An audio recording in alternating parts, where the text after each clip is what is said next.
wabarakatuh. Sebelumnya izin memperkenalkan diri. Perkenalkan, nama saya Nirkus Siswantoro, mahasiswa Departemen Teknik Sipil Universitas Negeri Malang, prodi S1 Pendidikan Teknik Bangunan, offering 12 AA, dengan NIM 2105 2161 8042. Di sini saya izin mempresentasikan hasil kerja saya pada mata kuliah Teori dan Praktek Pengujian Bahan dengan dosen pengampu Bapak Muhammad Mirza Abdillah Pratama, yang dimana pada pembahasan kali ini merupakan materi mengenai pengujian beton segar. Untuk yang pertama, merupakan definisinya. Beton segar sendiri adalah campuran beton yang telah selesai diaduk beberapa saat.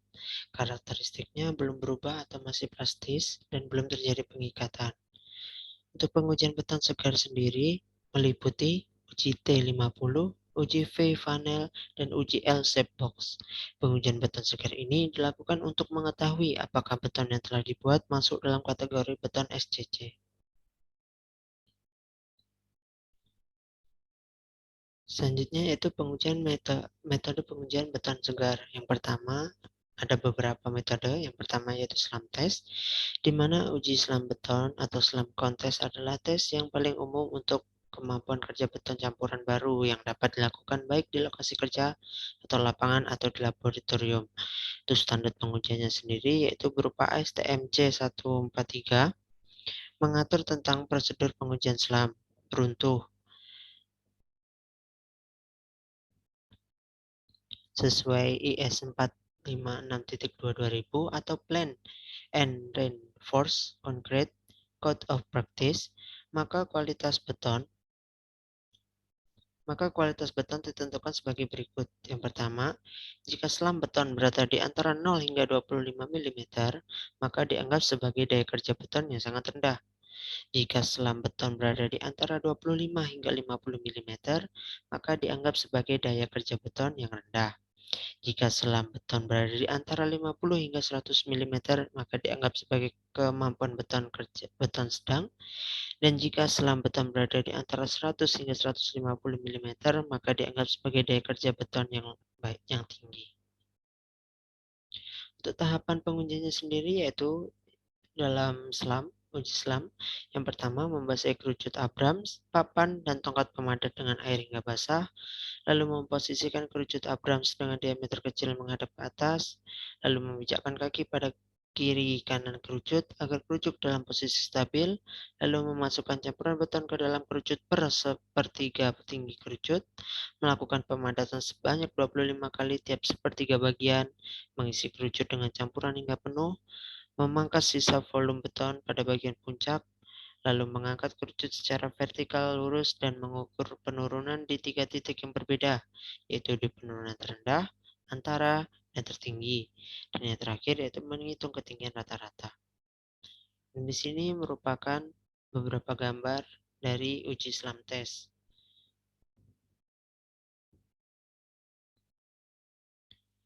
Untuk metode kedua yaitu compacting factor test atau uji faktor pemadatan beton bekerja berdasarkan prinsip penentuan tinggi pemadatan yang dicapai oleh jumlah pekerja standar yang dilakukan dengan membiarkan beton jatuh melalui ketinggian standar.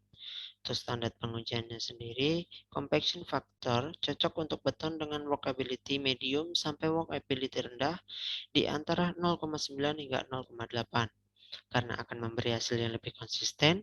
Untuk workability rendah, kurang dari 0,7%, tes tidak cocok digunakan karena beton tidak bisa dipadatkan secara penuh sebagai pembanding seperti cara yang telah dijelaskan dalam tes sesuai ML Gabir 1986. Untuk tahapan pengujiannya sendiri, dalam pengujian, bagian atas hopper diisi dengan bahan uji beton representatif. Setelah penuh, Suatu pintu yang bersendi pada dasarnya dibuka dan beton dibiarkan jatuh ke dalam hopper yang kedua. Dengan cara yang sama, beton dilepas dari hopper kedua dan jatuh ke dalam tempat yang berbentuk silinder. Kelebihan beton dipotong oleh dua baja yang bekerja simultan dari luar pusat silinder. Silinder berisi beton pada volume tertentu yang telah mengalami sejumlah pekerjaan tertentu sewaktu jatuh dari hopper kedua ditimbang, sehingga diketahui berat beton yang sudah dipadatkan sebagai WP. Silinder kemudian diisi kembali dengan contoh bahan yang sama. Setiap lapisan kurang lebih 50 mm.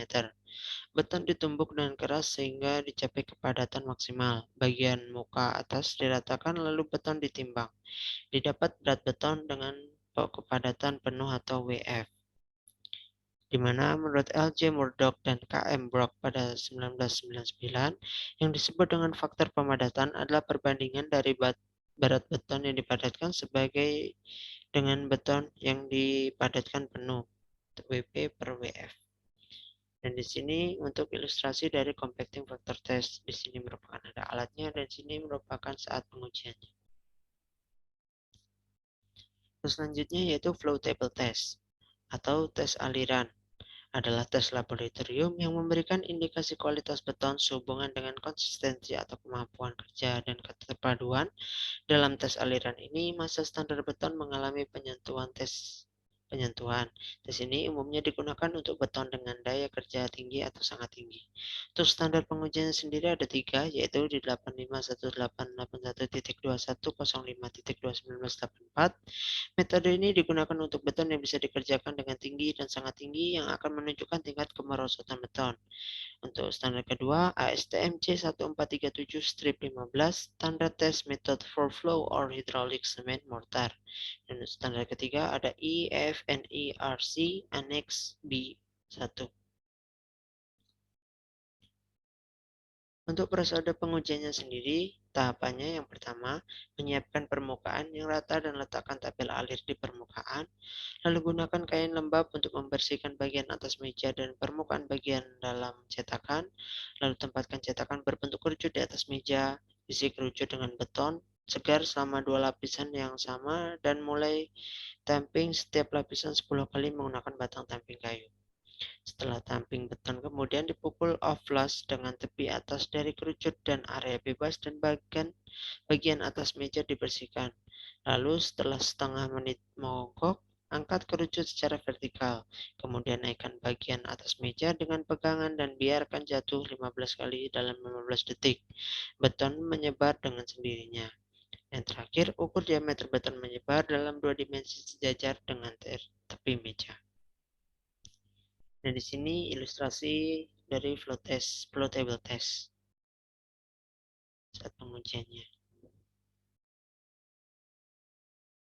Untuk selanjutnya yaitu VB consistometer test, di mana menentukan mobilitas dan kompatibilitas beton.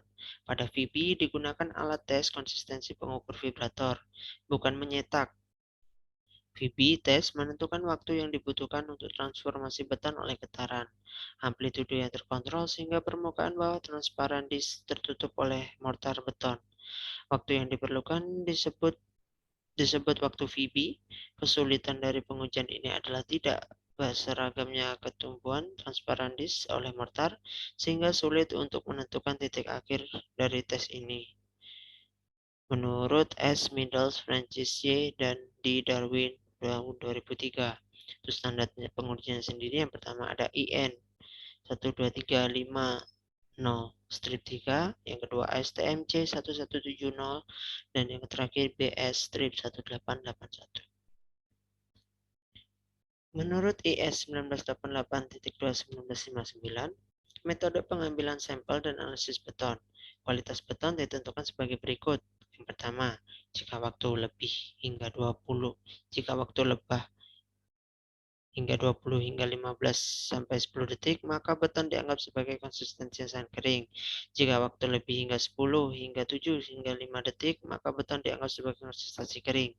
Jika waktu lebih hingga 5 hingga 4 hingga 3 detik, maka beton dianggap sebagai konsistensi plastik. 3 hingga 2 1 detik, maka beton dianggap sebagai konsistensi semi fluida.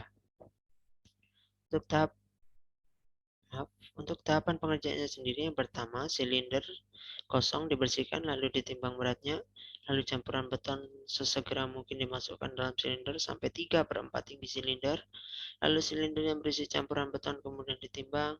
Setelah semuanya siap, saklar dihidupkan untuk mengeringkan meja getar. Bersamaan dengan saklar dihidupkan, stopwatch dijalankan untuk memperoleh besarnya angka VB time test. Lalu selanjutnya, setelah campuran beton menutupi seluruh permukaan kaca penutup, meja getar dimatikan, lalu dicatat pembacaan skala penurunan pada tangkai penutup silinder. Tahapan ke-6, pengujian VB time dilakukan sebanyak 2 kali untuk masing-masing campuran beton. Lalu selanjutnya menghitung skala penurunan yang terjadi dengan cara pembacaan skala dan akhir dikurangi pembacaan skala dan awal. Kemudian dibuat rata-ratanya.